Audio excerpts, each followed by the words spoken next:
एक बार ये निश्चित हो गया था कि महाभारत का युद्ध होके रहेगा। तब अलग अलग राज्य के राजा अपनी इच्छा के अनुसार पांडवों या दुर्योधन के पक्ष में शामिल होने लगे। पांडवों ने जाकर उडुपी के राजा से पूछा कि वो किसके पक्ष में शामिल होना चाहेंगे। तो उडुपी के राजा ने कहा कि वो किसी के पक्ष में शामिल नहीं होना चाहेंगे, हालांकि वो अलग तरीके से अपना योगदान देंगे। उन्होंने कहा कि युद्ध में वो दोनों पक्षों के वीर सैनिकों और योद्धाओं को खाना खिलाने का काम करेंगे।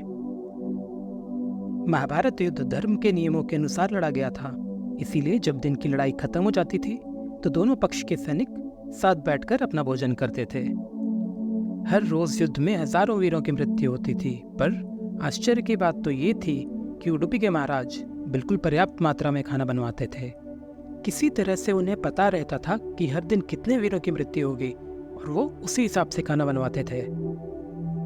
युद्ध 18 दिनों में समाप्त होता है और पांडवों की जीत होती है।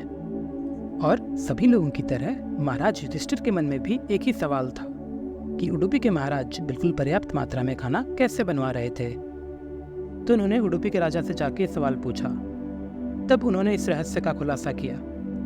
उन्होंने कहा कि हर रात श्री कृष्ण जी मूंगफली खाते थे और अगले दिन वो इनके शिविर में जाके सारे मूंगफली के छिलके इकट्ठा किया करते थे और फिर उनकी गिनती करते थे। हर एक मूंगफली का अर्थ होता था कि अगले दिन युद्ध में 1000 वीरों की मृत्यु होगी।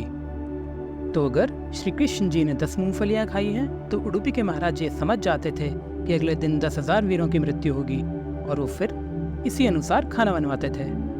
तो ये थी कहानी श्री कृष्ण जी और मूंगफलियों की। अगले एपिसोड में फिर मिलते हैं।